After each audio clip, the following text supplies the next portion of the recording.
Oke guys, welcome back to Daily Charting with Toshi, di mana kita akan daily chart your favorite cryptocurrencies. Oke, dan sekarang kita masuk ke DCWT sesi kedua, di mana di sesi kedua ini kita akan lebih fokus ke pembahasan komen dan juga ada charting beberapa altcoins. Tetapi sebelum kita mulai, gue harus ingatkan lagi, malam ini kita akan keluar banyak sekali data-data penting ya. Kita geser dulu ke GMT plus 7. Dan untuk hari ini seingat gue ada 5 ya, ada 5, coba kita cek. 1, 2, 3, 4, 5, 6 data penting dari US. Dan yang lebih gilanya lagi adalah bukan cuma sekedar data penting saja, tetapi ada data super penting lah mungkin masuknya ya. Initial jobless claim. Lo ingat terakhir kali BTC ngepump 12% dalam sehari ya. Itu terjadi waktu data initial jobless claim keluar. Gua nggak bilang hari ini bakal bisa ngepump atau ngedam, tetapi dari beberapa data terakhir ini membuat market bergejolak. Jadi siap-siap dengan volatility ya. Dimulai dari jam 7:15 malam sampai paling malamnya itu jam 10 ya. Jadi siap-siap buat lo yang punya posisi futures, dekat-dekat jam segini pertimbangkan untuk tutup posisi kalau sampai belum kena target TP ya. Nah, mungkin ada beberapa yang nanya, "Bang, kenapa initial jobless claim bisa lebih penting bukan lebih penting lah, mungkin lebih pengaruh ke market dibandingin beberapa bintang 3 lain?" Kan sama-sama bintang 3, Bang. Nah, jadi gini, kalau gue perhatiin, yang paling membuat bisa market itu bergejolak kalau data-data yang berhubungan langsung dengan the Feds begitu, atau lebih tepatnya bisa mempengaruhi kebijakan the Feds seperti initial jobless claim ya, lalu unemployment rate, lalu GDP begitu, karena itu akan sangat mempengaruhi apakah mulai bisa penurunan interest rate atau tidak begitu ya.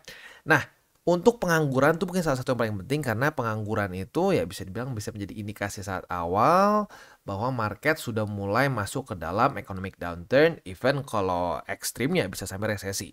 Begitu, makanya 7:30 ini ada kemungkinan bisa terjadi volatility, dan gue nggak mau jadi ini ya, nggak mau jadi dukun, kita nggak bisa tahu spesifiknya seperti apa keluarnya. Dan kadang-kadang gini ya, hasilnya bagus market bisa ngedam, hasilnya jelek market kadang-kadang bisa ngepump. Jadi belakangan ini berantakan begitu. Jadi makanya gue pribadi lebih pakai ini sebagai alarm aja, akan kemungkinan terjadi volatility begitu ya. Kalau sampai ada yang bilang wah tahu pasti ABC, ya luar biasa lah, mungkin teknik kedukunnya nggak tahu bakar menyanyi gimana ya.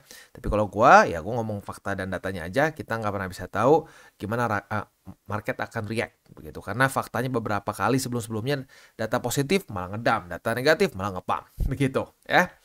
Oke. Selanjutnya kita akan langsung aja masuk ke pembahasan komen karena takut kelamaan ya. Oke, yang pertama itu datang dari siapa nih ya? Yang pertama tuh dari Bro Aji TB. Ingat, keboncosan tidak terjadi karena adanya kegoblokan, tapi karena adanya kesalahan mindset. Waspadalah, waspadalah, waspadalah sampai 3 kali. Ya benar sih, kadang-kadang benar ya, boncos itu bukan gara-gara bodoh, benar, bukan karena kegoblokan, benar, tapi karena mindsetnya salah. Gue udah pernah bahas dulu ya, ada teman gue yang gue rasa lebih pinter daripada gue, lebih ngerti, lebih, waduh itu TA tuh udah hafal cangkem ya, fundamental tuh dia ditanya apapun juga ngerti, tapi mindsetnya salah, ya boncos lagi, bener, gue setuju banget, mindset itu yang menjadi penentu boncos atau enggak at the end of the day. Next dari Hippo Blogger, Bang mau nanya, kalau transfer uang ke luar negeri bagusnya pakai exchange dan koin apa? Ya kalau mau keluar negeri dan mau stabil ya paling gampang sih ya USDT ya. Kalau mau paling murah TRC atau BP20 begitu. Kalau pakai BTC ya cenderung lebih mahal sih. Tapi ya kalau mau ya boleh-boleh aja, terserah. Tapi kalau menurut gua paling efektif dan paling gampang tahu purchase-nya berapa gitu, lu ngirimnya mendingan pakai stable coins. Jadi USDT, TRC20 atau BP20 ya. Next dari King Kazuma. Wah, ini jangan suka Tekken ya. Ikut belajar Bang. Masih Kazuma Tekken bukan ya? Ya itulah pokoknya ya. Ikut belajar Bang. Masih pemula dan baru mau coba beli Bitcoin. Terima kasih. Ya, silakan dicoba untuk beli Bitcoin. Ya, gue happy banget lu baru mulai dan belinya Bitcoin, karena penyakit luar biasa di Indonesia itu adalah baru mulai langsung semuanya alts, udah minus pusing. Begitu bagus ya dimulai dengan Bitcoin. Next dari JK Channel, Bang Toshi, di kondisi sejarah di mana BTC belum mencapai peaknya setelah udah banyak mengalami penurunan di altcoin segitu dalam, banyak yang ngeluh. Apakah setelah BTC sudah sampai peaknya, adakah yang bisa lebih parah, yang lebih nyangkut Bang? Selama pengalaman Bang Toshi, makasih Bang. Jadi, sebentar, ini mungkin pertanyaannya jadi banyak yang mengalami penurunan saat BTC belum peak. Nah, kalau BTC sudah peak, apakah ada yang lebih parah? Kalau biasa gini ya, peak tuh maksudnya ini ya, berarti cycle top ya. Nah, saat cycle top di cycle kemarin, yang terjadi adalah altcoin ada yang ngepump dulu, ngepump. Nah, tapi pas sudah ngepump at some point, nah itu beda-beda ya, ada yang lebih lama, ada yang lebih cepat gitu. Nah, itu yang kadang-kadang kita nggak terlalu bisa pastiin kapan ya, tetapi biasanya ya di peak cycle ya, di peak cycle itu biasanya akan ada semasa altcoins ngepump lagi, lanjut begitu. Nah itu makanya bikin orang kadang-kadang ngerasa, wah ngapain beli BTC nggak kemana-mana, lihat nih altcoins lebih naik. Nah itu masa-masa dimana BTC udah peak, altcoins masih ada beberapa yang kayak final blow off topnya begitu ya. Nah tetapi yang paling serem adalah di masa-masa itu juga orang banyak nyangkut di pucuk karena ke bawah hype. Nah jadi kalau gue pribadi deket-deket 28 November 2025 lah itu kalau sesuai dengan teori 28 November. Ekstra hati-hati, altcoins kita bisa fokus TP, tapi jangan fokus untuk all in di situ. Apalagi all in ya. Untuk DCA aja menurut gue udah nggak akan lakuin kalau udah deket-deket 28 November 2025 karena historically speaking terlalu beresiko. Begitu. Jadi kalau udah dekat-dekat sana ya, tahun all time high 2025 di November Desember ya. Karena itu ada ini ya, ada plus minus 21 hari dari 28 November. Nah, jadi fokusnya lebih ke TP aja di masa-masa itu. Jangan fokus untuk all in. Itu bakal hancur menurut gua. Itu statistically speaking seperti itu, ya. Next dari Okta Nura, aduh itu panjang ya, soalnya kalau nyampur semua pusing bacanya gua. Thanks Bang, dah kasih info selalu. Gua awalnya minus-minus, banyak bisa total 50. Sekarang setidaknya sering plus minus, tapi lebih banyak plus ketimbang kemarin-kemarin. Bahas Solana Bang. Ya, happy ya, gue happy orang-orang mulai perlahan lebih profitable karena ingat tujuan awalnya adalah jaga resiko dulu. Udah jaga resiko, pelan-pelan profitnya ngikut. Begitu. Solana bahas, oh ya pas nih pas. Hari ini kita akan bahas Solana, begitu ya. Next dari murid Bang Toshihiro Hijikata Gintama. Wah. Oke, Bang mau nanya tentang altcoin. Dulu gua pernah belajar di sekte sebelah. Gua nggak masuk kelas berbayar, ya itulah ya, udah tau lah kelas apa ya. Cuma nonton semua videonya, masuk grup Discord gratisnya dan beli buku-bukunya. Karena sebelum nemu channel TCI, gua bingung nyari guru dan bingung juga mau fokus ke saham atau kripto nih. Karena sempat ada perseteruan antar Crypto Boy dan Old Man saham yang disebut-sebut sebagai Warren Buffett Indonesia. Pasti tau lah, ya tau lah waktu itu ya, ribut-ributnya gede banget ya. Pertanyaan saya, apakah naratif altcoin itu benar-benar ada yang menonjol dan musim-musimnya seperti yang perguruan kripto sebelah ramalkan? Misalkan bulan ini sektor DeFi, bulan depan sektor AWA, Metaverse, AI, dan seterusnya. Apakah mereka sama aja dan yang membedakan market cap-nya? Kalau token meme dan NFT, aku udah tahu sih belinya cuma iseng dan hype. Maaf bang, agak panjang dan belibet. Nggak apa. Ya mantap, ini pertanyaannya bagus.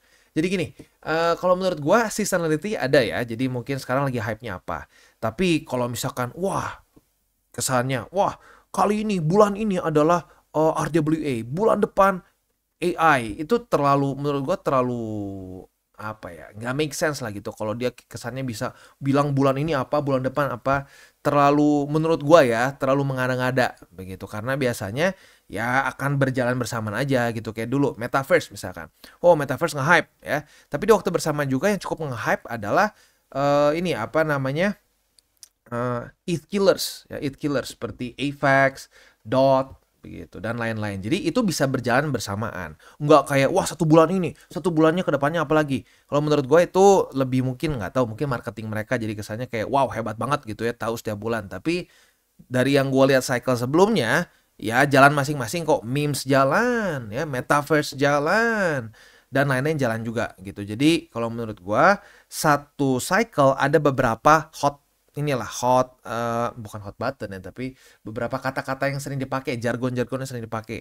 Nah, di cycle ini RWA, AI. Di sebelumnya ada Metaverse, ada ETH killers, dan seterusnya ya. Nah, jadi begitu ya. Next dari Ichsan, itulah ya. Bang, bagaimana kalau DCA tapi tetap memperhatikan support dan resisten? Itu namanya DCWT ya. DCWT itu ya kita melakukan DCA tapi dengan TA begitu. Jadi menunggu koreksi baru beli. Ya benar, kayak DCWT ya. DCA murni nggak efektif tergantung sebenarnya. Justru kalau lu setengah mateng, TA-nya belum lancar gitu ya, gue malah menyarankan jangan ini dulu, jangan maksain dulu TA begitu. Kalau TA-nya belepotan malah kadang-kadang orang seringnya beli di atas jual di bawah. Begitu karena akan sangat gampang tergoda dengan apa? Oh, gua ngerti nih TA sekarang gini, udah gua nggak perlu lagi DCA, gua hajar aja sekali. Nah, itu yang sering kali terjadi. Gitu. Itu satu tantangan terbesar dari kita DCA dengan TA. Ngerasa sekali dua kali, wah mantul nih, wah udah nih, gua udah dewa nih, udah nggak perlu lagi DCA, gua hajar lebih gede. Ya waktu lebih gede, di situ market suka ngehajar balik, begitu ditampar balik, malah hancur. Gitu. Jadi kalau TA-nya udah mateng, silahkan kayak DCWT gitu. Tapi kalau misalkan TA-nya masih berantakan, mendingan DCA murni begitu. Karena percaya atau enggak, kalau lu cuma TA-nya setengah-setengah, fundamentalnya setengah-setengah, itu hasilnya lebih jelek dibandingin orang yang full DCA murni. Karena DCA murni dia nggak peduli nggak peduli, wah ini support resistance, hajar aja setiap misalkan seminggu sekali, per sebulan sekali DCA. Tapi itu untuk jangka panjang. Jadi tiba-tiba udah berapa tahun kemudian, udah profit. Begitu. Nah, untuk DCA murni itu sangat cocok buat orang-orang yang mungkin punya target tertentu. Misalkan target uang buat nikah, target misalkan buat nyicil rumah gitu. Yang buat mulai DP rumah lah gitu, nyicil buat DP rumah. Nah, itu boleh pakai DCA murni. Tunggu sampai ya udah harganya kena. Misalkan gue butuh 100 juta. Nah, gue DCA murni pelan-pelan. Udah sampai kena 100 juta, udah TP ambil semua. Itu untuk DCA murni. Gitu. Tapi kalau untuk yang DCA di DCWT, ya kita TP berdasarkan Bollinger Band. Gitu. Ya. Next, dari Bro Andri nih. TCI adalah channel data dan fakta. Gordon Gekko pernah berkata, setiap perang dimenangkan sebelum terjadi perang. Artinya adalah yang bisa mengolah informasi dialah yang jadi pemenangnya. Jangan pakai perasaan, pakailah data. Mantap. Ya, aduh Bro Andri ini luar biasa. Benar, benar. Sebelum perang ya, kita itu sebenarnya apa ya? Kita tuh dimenangkannya tuh bukan waktu di medan perang terus kita wah kayak di film-film gitu. Wah, teriak-teriak kayak Lord of the Rings gitu. Tiba-tiba ada power ekstra dari mana, dari luar angkasa gitu. Enggak. Menang tuh karena taktik ya. Karena dipikir dulu ya. Buat lo yang penasaran gitu ya. Ya kayak gue pribadi, gue tuh suka sejarah gitu ya. Kayak ada salah satu battle yang sangat terkenal yaitu antara tentara Inggris dan Prancis ya. Itu zamannya Henry the Fifth kayaknya, the Fifth ya. Ya, Henry V itu sampai dibikin playnya sama Shakespeare ya, di mana dia itu mengalahkan tentara Prancis di Agincourt ya. Nah di Agincourt itu dia padahal secara jumlah dia kalah jauh, tetapi dia tahu datarannya akan berlumpur. Nah sementara Prancis si tentara-tentara Prancis ini nggak siap. Akhirnya apa? Mereka dengan peralatan semua yang serba beratnya ya setengah mati, dilumpur dan akhirnya dihajar sampai mati semua di situ. Gitu. Jadi ya benar. Semua itu ya kita pikirin dulu sebelum terjadi perangnya. Kalau udah lantar aja dulu, kita perang dulu yang penting ya, punya iman katanya ya hancur. Ya. Harus bertaktik dulu, pakai data dan fakta dulu ya. Next dari girl sexy something lah itu ya. Mak Toshi, apakah dengan adanya data-data penting yang keluar nanti malam sangat berpengaruh terhadap ngepamnya BTC? Yes, bukan cuma ngepam ya, bisa ngepam atau ngedam. Begitu. Jadi gue kan sering sekali, apalagi di minggu ini nih, gue warning terus, siap-siap kita keluar banyak data penting minggu ini. Ya buktinya terjadi volatility. Begitu kan saat BTC kemarin ngepam 12% di sini ya. BTC ngepam 12% di tanggal 8 Agustus ini gara-gara initial jobless claim. Begitu, jadi sangat penting ya, sangat penting untuk kita perhatikan. Next dari Aina88, market cenderung seperti naik sepeda motor di belakang emak-emak. Sen kanan belok kiri, selalu berhati-hati mengambil keputusan dan tetap siap siaga bereaksi terhadap market. Semoga weekly close-nya sesuai ekspektasi. Makasih Mak Toshi dan tim edukasinya menampar kita-kita yang newbie. Jadi selalu tersadar, sukses dan sehat selalu buat TCI team. Kita semua. Mantap. Thank you for the kind words ya, dan ya bener kayak emak-emak naik motor ya, sen ke kanan belok ke kiri. Bener, market memang suka fake out seperti itu ya. Next dari Encek Cuan. Hai Kotoshi dan Sato, saya mau tanya, misalkan mau buat DCA atau swing, misalkan ketika harga turun tapi ada dua support yang berdekatan, misalkan support 1 dan support 2. Ideal nggak kalau saya gabungin aja belinya pas di support kedua?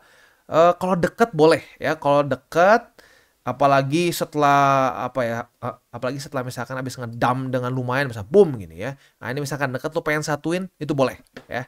Itu boleh dipertimbangkan seperti itu. Nah, terus yang kedua adalah kalau buat DCA spot itu cukup sekali nyentuh support aja atau 2 kali. Kalau untuk spot cuma perlu sekali karena kita untuk akumulasi aja. Yang perlu retest 2 kali itu kalau kita buka posisi futures ya. Oke, nice. Ini pertanyaan yang bagus ya. Next dari Dira Bud, ya itu panjang lah ya. Haleluya, peluru masih ada. Kalau turun ya gas serok lagi. Mantap. Ya tenang kan jadinya kalau cara investasi seperti ini jadi tenang. Kita udah tahu pelurunya gimana cara nembaknya, kita udah siapin. Ya, jadi saat turun ya kita happy. Bukannya jantung dak dik dukser gitu ya. Mantap. Next dari Ricky Ramdhani. Mantap, makasih banyak ya Bang dari Q&A. Ini jadi banyak edukasi yang saya dapat. Sukses TCI. Thank you for the kind words ya. Semoga makin profitable. Habis nggak nih? Coba kita cek lagi. Takutnya ada yang nyelip. Soalnya satu kadang-kadang suka sampai lumayan lama nih. Kayaknya udah sih ya. Coba cek lagi ya. Just in case. Just in case. Oke, habis ya. Next kita akan masuk ke buy limit.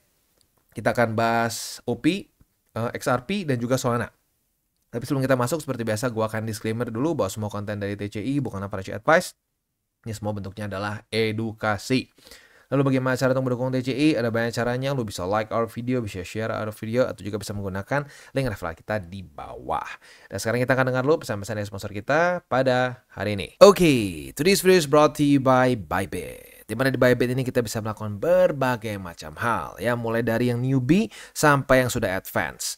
Buat mungkin lo merasa bahwa aduh bang, gue masih nggak ngerti nih TA, gue masih nggak ngerti charting dan seterusnya, tapi pengen akumulasi, pengen DCA murni, bisa lo tinggal masuk ke sini one click buy, dimana lo bisa pilih lo mau pakai apa ya fiatnya, lo tinggal pilih juga asetnya apa ya. Misalkan lo pengen akumulasi BTC, misalkan setiap hari Senin jam 7 pagi, misalkan gue pengen akumulasi BTC sebesar 100.000 rupiah misalkan ya, lu bisa langsung lakukan di sini. Bisa peer to peer, bisa Dana, Bank BRI dan lain-lain. Ini gila ya, bisa pakai BCA Mobile dan seterusnya. Jadi Bybit ini memang cocok banget buat orang-orang yang tinggal di Indo ya, bisa langsung pakai bank-bank yang memang sudah biasa kita pakai di Indo ya. Nah, buat yang intermediate sampai advance juga di sini ada spot, dan juga ada leverage tokens, dan tentu juga ada derivatives trading, di mana kita bisa menggunakan kontrak yang USDT maupun USDC. Jadi di sini lo bisa pakai USDC ya, karena nggak semua exchanger bisa menerima untuk futuresnya pakai USDC ya. Dan tentu juga lo bisa earning bunga juga dari kripto lo dan lain-lain. Dan tentu juga di sini kita bisa melakukan copy trade ya, di mana copy trade dari Bybit ini sudah cukup terkenal ya, dan kita bisa mendapatkan keuntungan juga. First copy trade kita bisa ada protection 100 USDT loss coverage ya, dan seterusnya ya. Jadi buat lo yang tertarik bisa silakan pakai. Klik di link referral kita di bawah. Kita buka dengan OP. Untuk OP kemarin kan posisi shortnya udah kena target TP ya, udah profit nih. Nah hari ini kita bisa limit di 1,3 karena kemarin sudah terjadi retest pertama di support di support ya. Jadi kalau retest kedua kita kebuka posisi longnya dan target TP di MA20. Jujurnya lumayan mepet sih ya, karena sekarang udah dekat-dekat jam 7. Tapi buat lo yang mau buka posisi ya, kalau sampai belum kena dekat-dekat jam 7 mungkin ya di skip aja gitu ya, karena takut volatility-nya tidak sesuai harapan. Next, untuk posisi spot di 1,3 di 1,16 ya, sisanya ya masih lumayan jauh lah, semoga nggak tembus. Next kita ke XRP. Untuk XRP kita bisa di sini retest 1, retest 2 sudah terjadi, kita sudah punya posisi long ya. Target TP-nya boleh di MA20 atau boleh juga di sini di 0,56. Ini lebih konservatif, ini lebih agresif. Nah, gue ingatkan lagi ya, kalau udah dekat-dekat jam ya inilah ya, mulai dari jam 7.15 sampai jam 11 malam ya, dimana US market open ya, kita harus siap-siap untuk tutup posisi kalau sampai belum kena target TP ya. Posisi spotnya di 0,55, di 0,50 dan juga di 0,49. Memang lumayan jauh ya jaraknya, tapi ya memang seperti itu. Next, Solana. Ini pas nih sama yang tadi request ya. Retest 1, retest 2 sudah terjadi di 133,8. Artinya kita sudah punya posisi short. Posisi shortnya sedang floating profit. Target TP boleh pertimbangkan di sini aja deh. Ini kejauhan menurut gua ya. Di angka 126,47. Ini boleh dipertimbangkan untuk menjadi satu struktur baru ya. Satu struktur baru di sini. Oke. Nah, selanjutnya untuk posisi spotnya. Posisi spotnya jadi di 127,46 struktur baru. Lalu di 121,68 dan di 117,22. Itu kurang lebih untuk posisi spot dan futures di Solana dan juga untuk DCWT sesi kedua ini. Kita tutup dengan 3 golden rules. Jangan pakai uang panas, jangan over leverage, dan berpikirlah jangka panjang. Oke guys, jadi itu adalah akhir dari segmen DCWT kita pada hari ini. Dan jangan lupa bagi kalian yang merasakan manfaat dari segmen ini, jangan lupa untuk share ke teman-teman kalian. Dan apabila lu pengen mensupport channel kita, ya TCI, jangan lupa untuk menggunakan link referral kita di bawah. Nggak wajib ya, tetapi apabila lu menggunakan link referral kita di bawah, ada macam-macam ya, dari Bybit, Huobi, Maxi, toko kripto, dan banyak lagi ya. Ya, walaupun nggak wajib, tapi kalau menggunakan link referral kita, lu secara langsung membantu perkembangan dari TCI. Dan satu lagi, jangan lupa juga untuk join Telegram group kita, di mana kita bisa ngobrol-ngobrol santai mengenai dunia cryptocurrency secara dua arah. So, jangan lupa untuk like, subscribe, click the bell icon, and see you on the next video.